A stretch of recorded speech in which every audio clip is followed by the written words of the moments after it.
okwogera ne Katonda buli ku makya y'ensula ennamu ekulukutira mu bulamu bwaffe ne tufuna amaanyi agatuyamba okuyita mu lunaku lwonna. Funa amaanyi nga tonnafuluma nnyumba yo. Nateera omulabi waffe omwagalwa omulungi, olwaleero njagala nkusabira omukisa nti omukisa gwa Mukama gubere wamu naawe. Ate ne nkweyanza nnyo okubeera nga weekumidde ku mukutu ogwa Avento Media Productions 3ABN Uganda.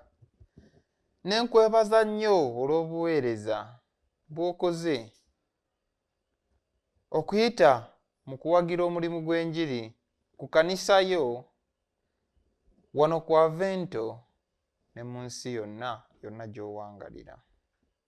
Nzikiriza nga eyo gy'oli enneeyisaayo ekola ky'amaanyi, enjogerayo ekola ky'amaanyi, ate n'endowooza yo ekoze ky'amaanyi nnyo, kubanga Bayibuli egamba nti ebiri ku mutima akamwa ko bye kafulumya. Nyongera okwanirizaako nti nga tuwagira omulimu ogwa Avento Media Productions osobola okuyita mu koodi zino oba ze tuyinza okuyita ndi merchant codes eya Airtel eri 439785 noti, era ne MTN eri 8389983. Merchant code zino zombi zisoma erinnya Avento Media Limited. Tunasanyuka nnyo ng'ate obuweereza buno tebutuuse ne butendewalirwa wabula nga bweyongedde okuva mu maanyi okudda mu maanyi olw'obuwagizi obwo Katonda bw'anaaba kuyisizaamu okukola omulimu gwe. Ate era nina essanyu okutegeeza nti kaakano ne ku mukutu gwa App Store ne Play Store oba omukutu gwe tuyita nti ogwa applications nga olaba WhatsApp, Facebook, ndi kati naffe osobola okutusangako nga tuyitibwa Avento Media App, era bw'okadownloadinga obubaka bwonna otandika okubufuna butereevu. Mukama akuwe nnyo omukisa. Olunaku lwa leero February 19 njagadde tulowoozeko ku bigambo bino ebiwoomu. Weesige Mukama obeere omusanyufu. Mwesige Mukama mubeere basanyufu. Ekyawandiikibwa kyaffe nga tetunaakukigendamu, kkiriza ate tusabe. Omutukuvu Mukama Katonda twagala ennyo, tukweyanzizza nate ekirabo eky'obulamu ky'otuwadde, ne tukweyanza nnyo okubeera nga watwagala. Mukama nga tugenda okuyiga ku bwesigwa, okubeera nga tubuteekangamu gwe buli kaseera. Ate tuluŋŋamye tuwe amagezi n'okutegeera ebiva mu ntebe ey'okusaasira. Leka omwoyo atwebikkulire. Mukama Taata, ate nga tugenda okumaliriza wano, ate nga tugenda okutambula mu makubo ag'enjawulo, omukisa gwo kagutusookeyo. Twogerereyo eri bakama baffe tufune okuganja. Twogerereyo eri bakozi bannaffe tusobole okubeera nga Mukama tunaabeera mirembe. Olwo nno ekigambo kyo tukituuse mu bujjuvu. Mukama Taata, twogerereyo obulamu obwo obulungi obujjudde essanyu n'ekitiibwa kyo. Mukama Taata, byonna tubisaba, naye ekisinga mu byonna leka okwagala kukolebwe mu bulamu bwaffe. Tusabye nga tuyita mu linnya lya Mwana Yesu Kristo. Amiina. Mwesigenga Mukama obeere musanyufu. Oluyimba lwaffe lugamba ndi Yesu gwe eyanjagala. Namba 3 ya oluyimba lw'ekitabo. Yesu gwe wanjagala kanzirukire gyo naye ng'ogenaku nga nkubira ddala nkweka mu mikono gyo abanumba b'amaanyi sirina magezi nze kkiriza omwoyo gwange tewali kiddukiro wabula mu mwoyo gwo tondeka nga nteetera natera kugwa bugwi essanyu lyange lyona ndija mu kubeerwa kwo nsenzeza omutwe gwange wansi w'emikono gyo gwe weka gwe neetaaga tewali akwenkana agudomu yimuse vumula azirise omulwado muwonye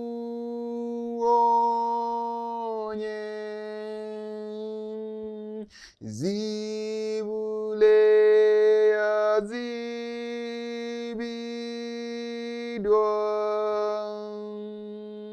nze njijude ekibi bw'oli butuukirivu yaza gye ndi ekisa kyo sangule ebibi byange nina ennyonto ndeetere mazzi agamponye nnyo gwe nsule y'obulamu kansene omwomoka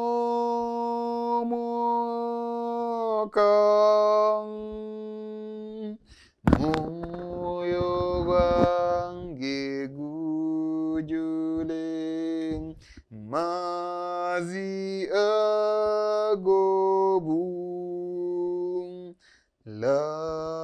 ag'obulamu.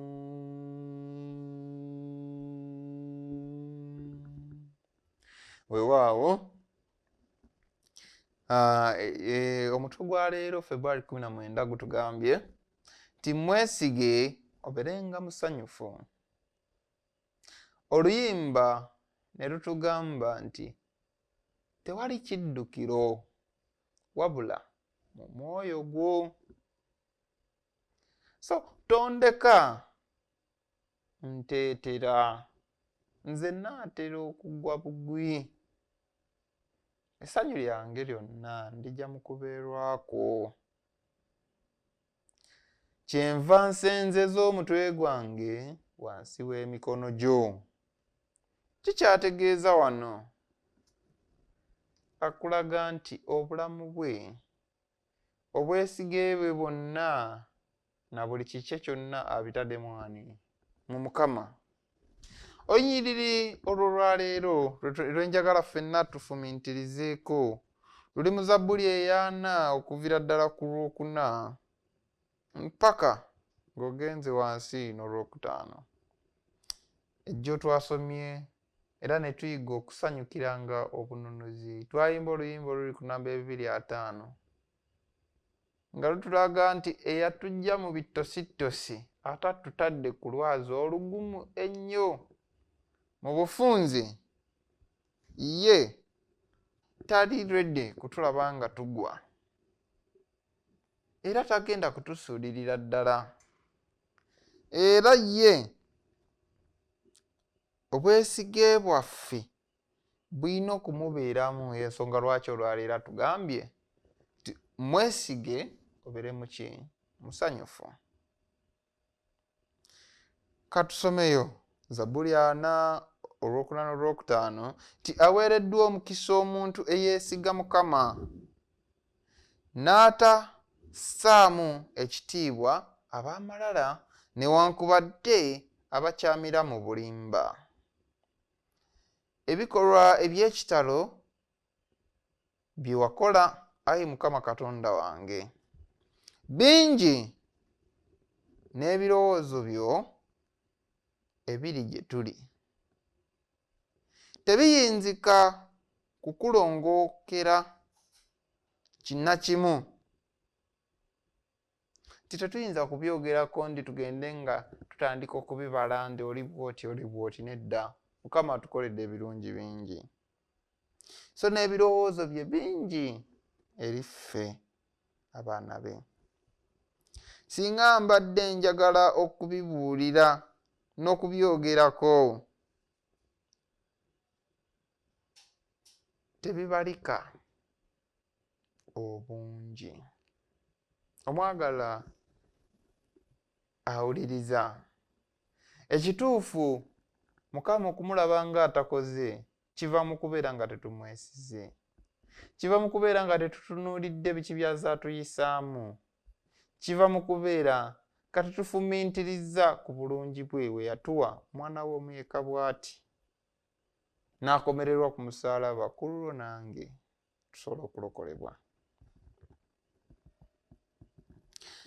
Ng'abantu abaalokolebwa okuva mu bibi byaffe, tusaanidde okuba abantu abasinga okuba n'essanyu abalamu.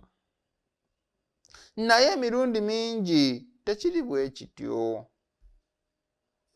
Tetuli basanyufu. Si ffe abasinga. Lwaki kino kiri kityo? Kubanga tetwesiga Katonda. Mu bujjuvu tumwesigako fifite. Mukama n'olyoka omuwa obukwakkulizo ndi nkolera kino, wotonkolere kino nze naakola bwe nti. Ne tutamuwa mwagaanya kumugamba nti okwagalako kukolebwe mu bulamu bwaffe.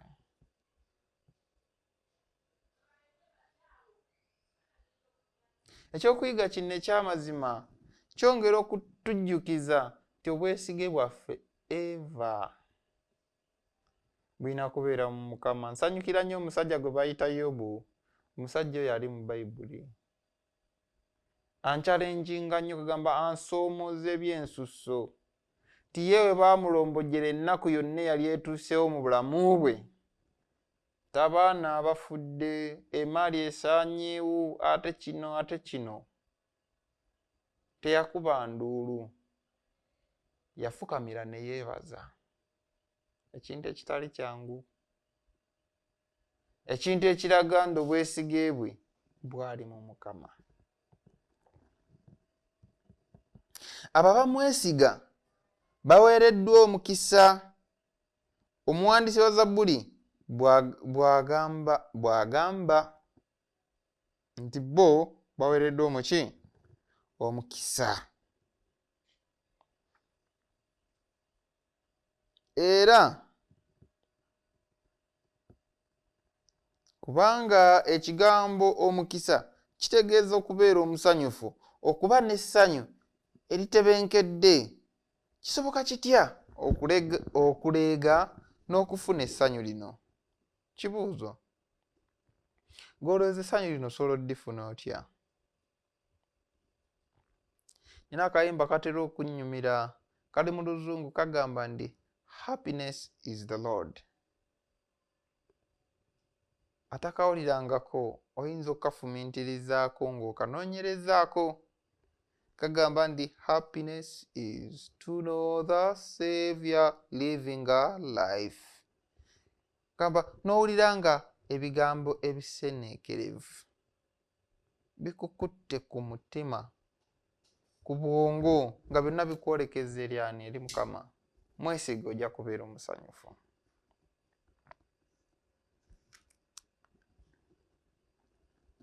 Okusooka, tufumiintiriza ku kununulibwa kwaffe. Mujjukire nga twakagwawo kuva mu Adeni. Mukama alina ebigambo by'ayogera awo, n'asalira omusango Adamu kubanga awuliriza omukazi. N'asalira omusango Eva, n'ayongera obulumi mu bulamu bw'okuzaala kwe oba ng'asumulukuka. Ekyamazima, lwaki ngiyita misango? Kuba teyabakolimira. Wabula ate bw'atuuka ku kisolo kye bayita omusota, n'agamba okolimiddwa, ate era n'alyoka agamba Adamu nti ettaka likolimiddwa ku lulwo. Kitegeeza ki? Ti okwagala kwe kwasukkirira omusango gwe yali alina otusalira oba ekikolimo ekyali kirina okutwolekera.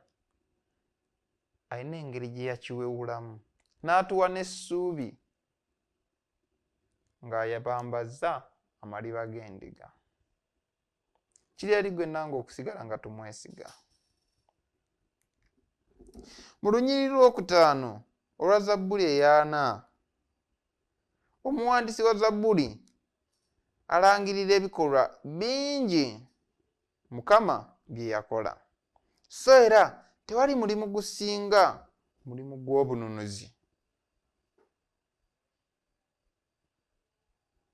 Okuyita mu Yesu Kristo gwe yakola ku lwaffe, era bwe tuba tusobola okumwesiga n'okubeerawo kwaffe okw'olubeerera, tusobola n'okumwesiga n'embeera zaffe ez'akaseera obuseera.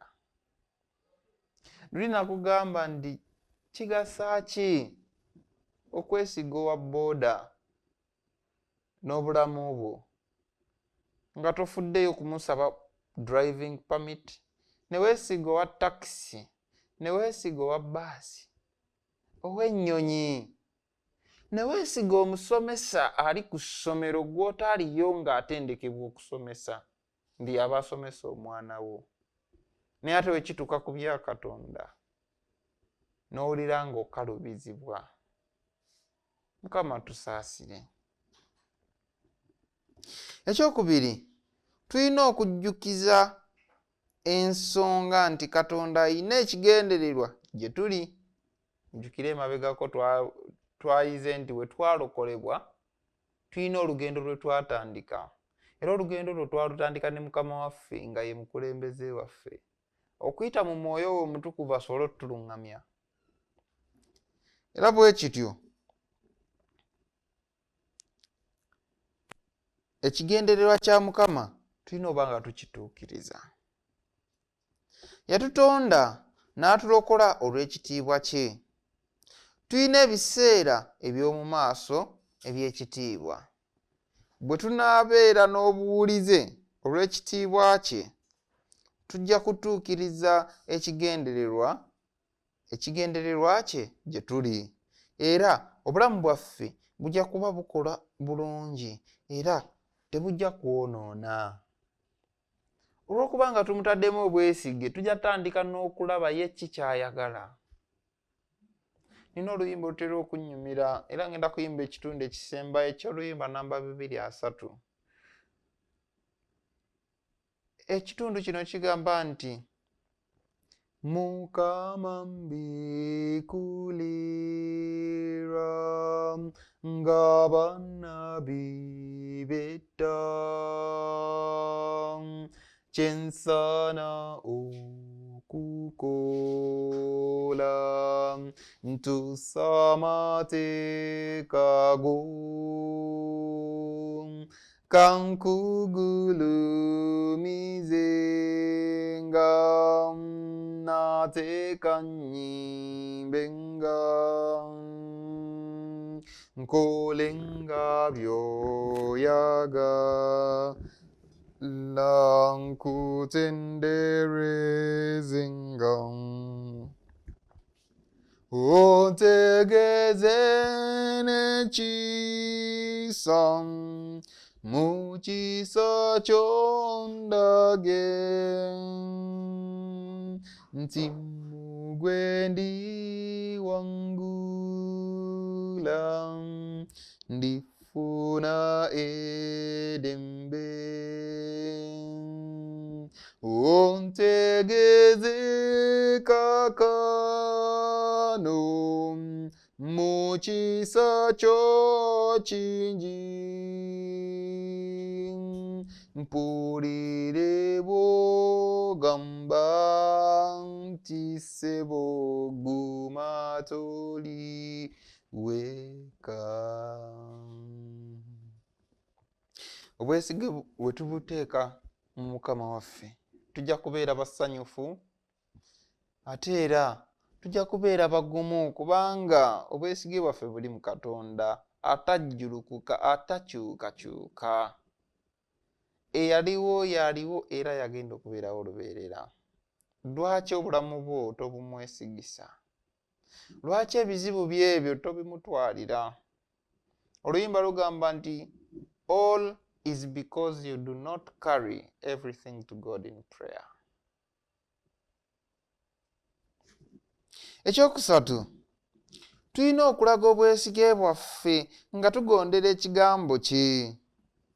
Kikolwa kya kukkiriza okugondera ekigambo kya Katonda n'obuteesiga amagezi ga muntu oba amagezi gaffe naago ag'obwa filosofa abalina filosofe mbumbu mungi. Ye Katonda agamba ki? Wabula tufune essanyu mu kugondera Mukama waffe.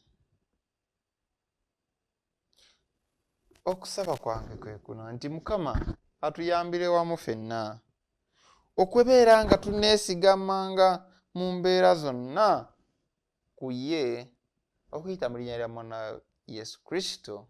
Amiina. Katusabe.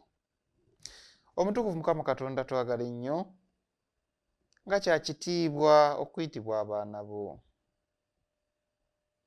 Mukama ffe tetulina magezi gasobola kulowooza ku bigambo bino ebirungi ne tubikola okuggyako ng'okkiriza Omwoyo Omutukuvu n'atuula n'aluŋŋamya.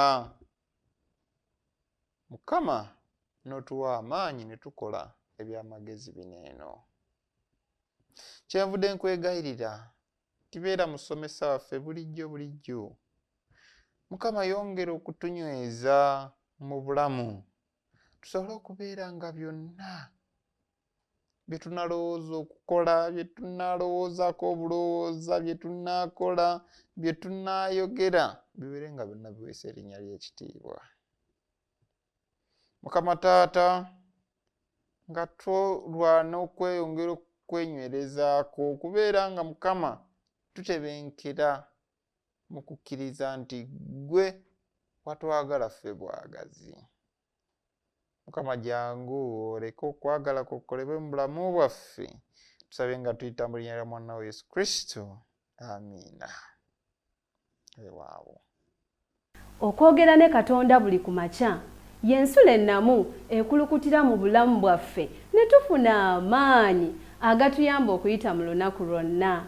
Funa amaanyi nga tonnafuluma nnyumba yo.